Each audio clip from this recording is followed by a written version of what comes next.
Hi guys, Jessica and Paige here again. Last time we did a video, we talked about Dark Prince by Christine Feehan. It's our first book in the Dark series. We left off on chapter 5, so we're going to start this new episode on chapter 6.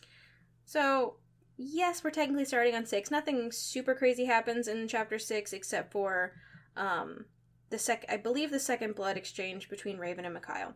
But in chapter 7, they do get engaged, and during their little engagement, kind of Mikhail asking Raven to marry her or him, Father Hummer brings a couple humans from the inn in town to check on Raven because that's where she was staying and they hadn't seen her in a bit. And one of those humans is Margaret Summers, who is psychic and very fanatical, and we do learn that she is the reason Noelle was killed. One of the reasons Noelle was killed. And she is hunting down Carpathians, thinking that they are vampires. And something that we were thinking is, it is kind of implied that human psychics have a tendency to be life mates. So, as horrible as Margaret Summers was, and, could she have potentially been a life mate to one of the Carpathians? Because that would have been tragic if she was. Because of how fanatical she was and because of how she really thinks Carpathians are vampires. She thinks they're evil, they're undead. She truly believes that. But one of the things is, even if the two had never met, which is obviously what happened, Carpathians can still feel maybe a ripping of their soul, or they feel something is wrong, and they may not even know that it was, but it could change their actions on how they're living their life. Let's say that maybe she wasn't always fanatical, and it's something that I think I'm going to ask Christine Feehan on her page because I'm curious. If she did have a life mate, maybe that life mate turned vampire, or that life mate may have been killed and gone from this world. And the reason why she has kind of gone a little off the deep end could be because of the loss of the other half of her soul that she had no idea about. Because unless you're really a Carpathian, you're not going to know about other species. You know, that human is not going to know that she had a life mate somewhere or someone that had the other side of her soul. So it was kind of sad. And Paige and I talked about it. And, I've probably read this book 10 times, maybe more. And just us discussing it the other day in the car, we were like, oh my God. I literally said, I was like, wait, she's psychic. That means she potentially had a life mate who was Carpathian. Like, that's crazy that they potentially, because, in this book, I know this is a little bit of a spoiler if you haven't read to the end, but, obviously they kill her. They have to. She continues to try to kill them and their children. So then it made us go to the conclusion that maybe she's gone a little mad because her other half of her soul is now gone from this earth. Yeah. And that was just a very interesting, very tragic thought, because she could have saved one of those Carpathians had she not lost her mind, probably. Or potentially had they found each other before, that could have also been another bit of hope there. Another couple saved. Yeah. And then potentially, children saved to help another Carpathian male who's waiting for a life mate. Yeah. So, that's chapter 7.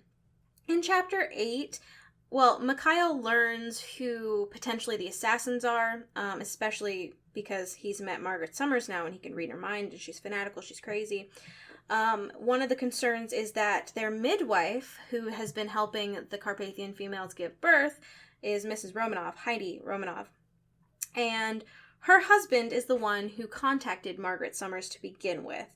And Mikhail was very upset. He definitely felt at first like Heidi may have betrayed them, but then we come to find out it was not Heidi, it was her husband only, and Heidi was very much telling her husband he was crazy, he was killing innocent people, and when Mikhail finds this out, he is searching around, kind of sneaking into their cabin. What ends up happening essentially is that Byron is also investigating this. They're investigating separately. Byron is in the form of a wolf outside the cabin. Heidi's husband, Mr. Romanoff, I forgot what his first name is, he tries to shoot the wolf, and Mikhail jumps into the way. Mikhail ends up getting shot instead of Byron. One of the things I was thinking in this first book, again, is because this first book is hindsight. A shot in the leg. It was like devastating to Mikhail. He got very weak. Jacques and Byron did not really seem to know how to heal him, which also seems crazy to me because it seems like in all of the later books, every single Carpathian has some, even just, they can do basic healing. And it definitely seemed like Jacques and Byron were out of their element. They essentially waited for Eric and Grigori to get there before they were able to even really heal Mikhail. Although he was also being difficult because Raven was freaking out and he was putting Raven first while he was quote-unquote bleeding out, which is, another thing. They can shut down their bodies. So they'll shut down their bodies, their heart and their mind and their lungs, and go into like a deep sleep so that their blood isn't pumping. So a lot of times when they get a mortal wound, they just shut down their bodies and wait for another Carpathian to come help them. Like they're all talking together. If something happens, people that are close to them that have a mind connection will really instantly feel that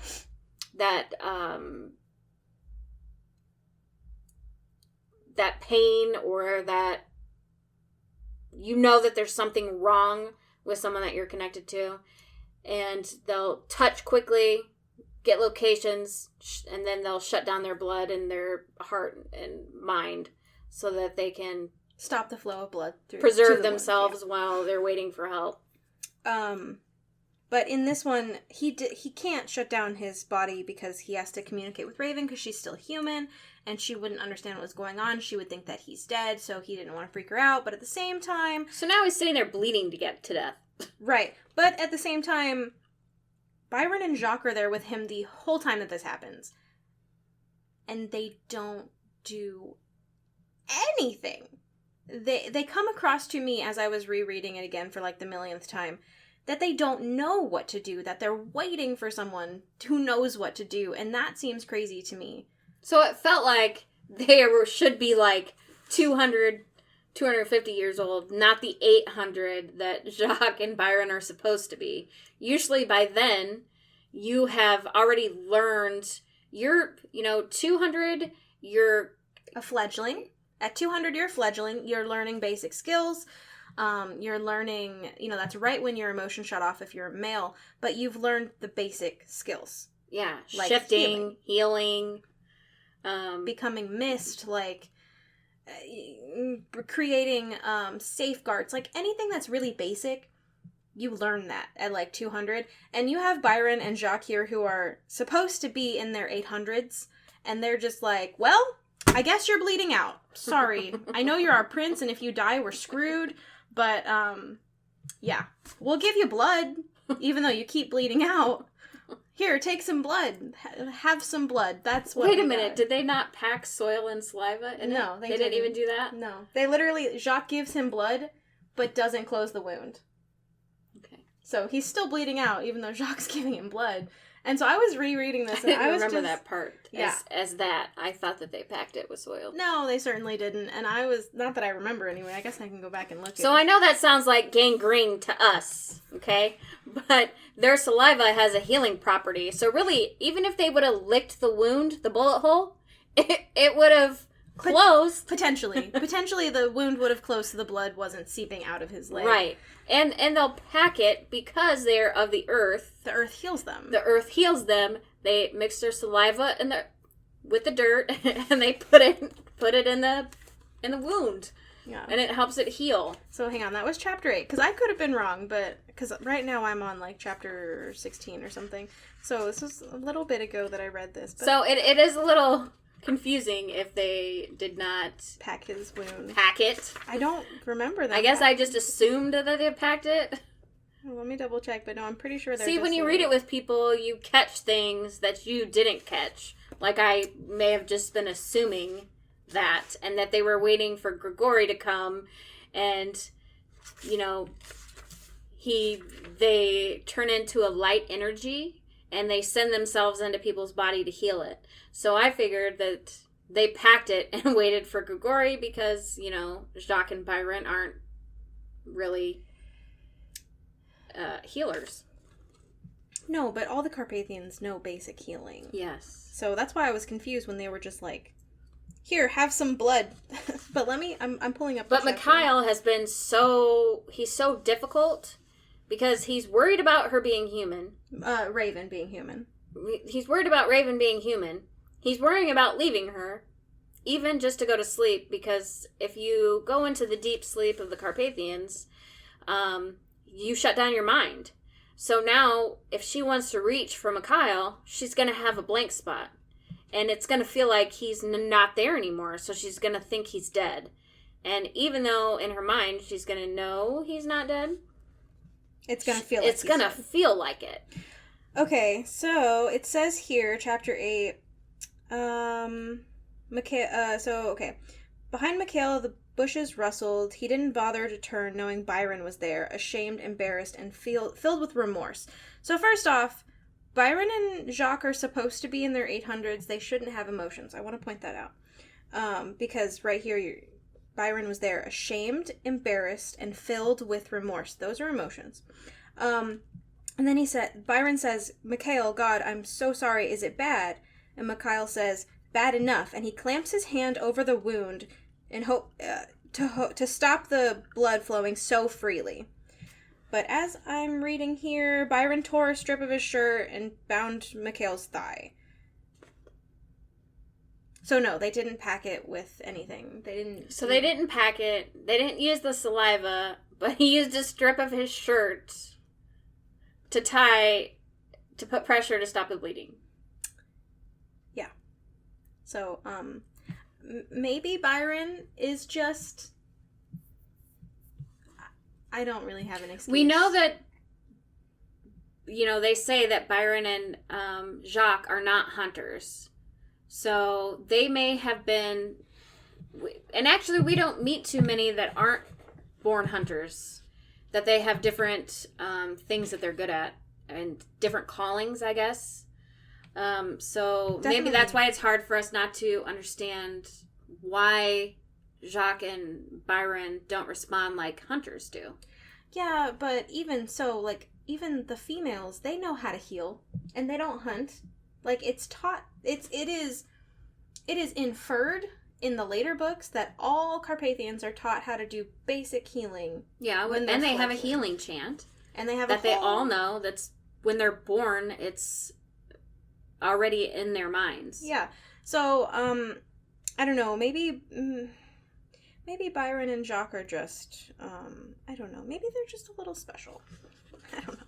Or maybe it's just an oversight because it's the first book. Or because Jacques is the baby, maybe he was sheltered. Him and Byron were inseparable, so maybe they were just sheltered. They didn't need to be. I don't know. That would be something interesting to ask Christine Feehan. But yeah, let's keep reading here. I'm just double checking they don't.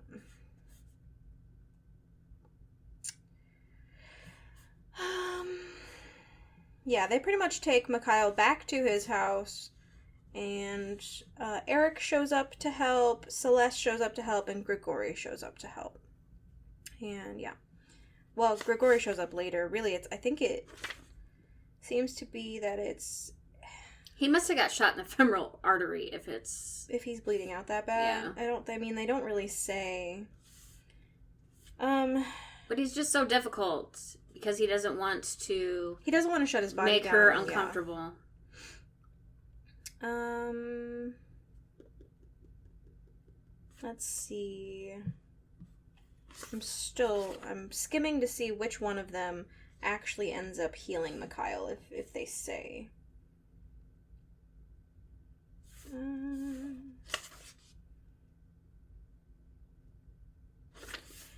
Okay, this is Raven being difficult because she's upset that Mikhail didn't let her help him.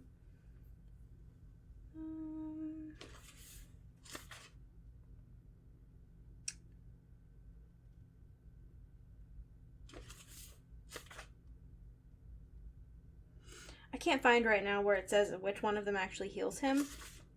But I know it's Grigori, because he doesn't leave anything to do with Mikhail for anyone else. He's very overbearing. So, but Grigori isn't back yet. Grigori's out hunting. So, right now, I think it's Eric and Jacques trying to heal him, because Jacques says, they know what to do, but he will heal fast, but I must get back to him, because without Grigori, I'm the strongest and closest to him. That's what Jacques says to Raven. So I'm thinking Eric and Jacques end up healing him. Well, I know Jacques supplies him with blood. He talks about that. So I'm thinking Eric's the one who's healing him. And I know that Carpathians, to us, the blood may seem gross, but to them, the eating meat is disgusting to them. Like, they don't think that killing animals and eating them, they think that is just as gross as we would think drinking blood is.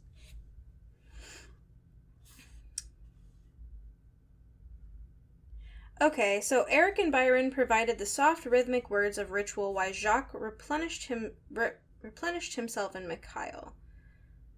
That's not really... So they're doing the healing chant, but who's actually, like, healing him?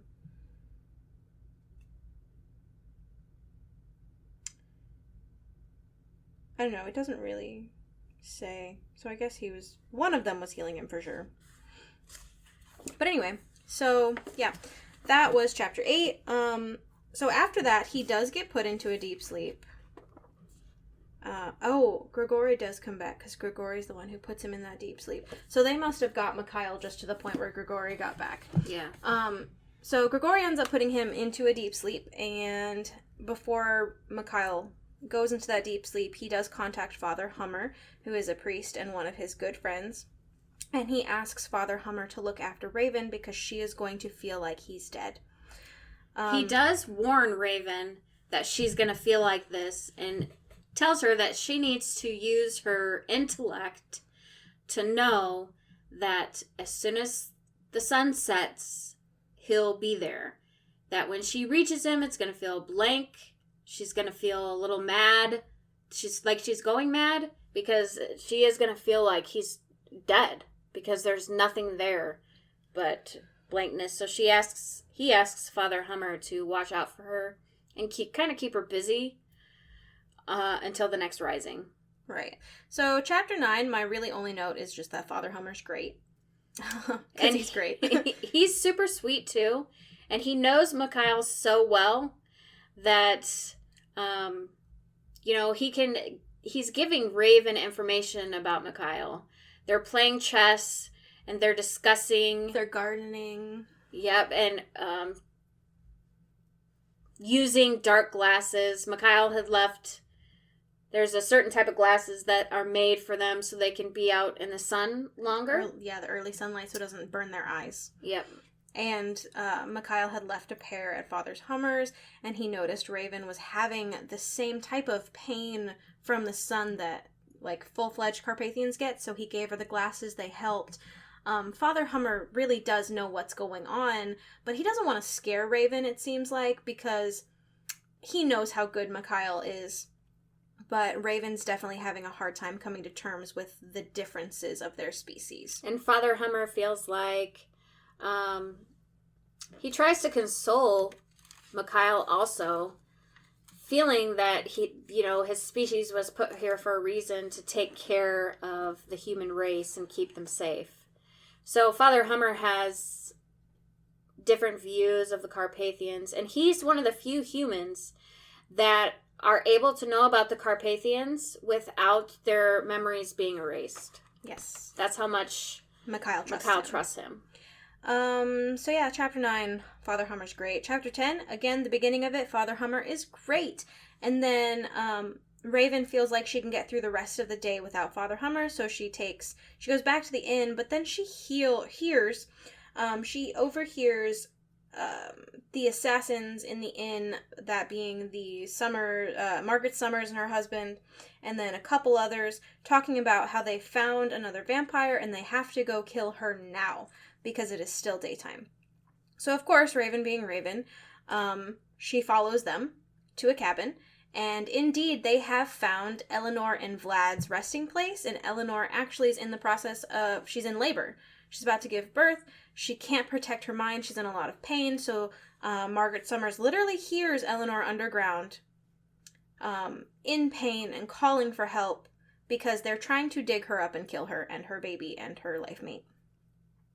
A thought I had during this is Vlad, her life mate, does put up safeguards above her to try to stop them from digging into the ground to get to Eleanor. But it's implied they break right through those safeguards with their pickaxes. So safeguards are something that the Carpathians use to protect their dwellings and where they're sleeping. So it's to me, it would kind of be like a magic that they weave, and usually when they put these weaves over wherever they're staying or protecting, and it becomes kind of like a solid barrier. Yes. So to unravel that, you have to reverse exactly the hand movements and words that they used to place that safeguard. So for these humans to be able to break through Vlad's safeguard, that's sad. Vlad couldn't have used that's one of the things is they've gotten to the point where they underestimate humans. Yeah. Until they met Raven, they had no idea that humans with psychic abilities could even hear on their mental paths. Like, they think so much of themselves that it kind of feels like they thought that, humans were inept and dumb. And Raven shut that down. Well, she shut it down, and Mikhail shut it down, but some of the people still didn't take it to heart. So obviously, when Vlad did the safeguards over her, he just threw up something hasty. And I mean, of course, it was also, to be fair, the middle of the day. They're both really weak. They can both barely move. So, I mean...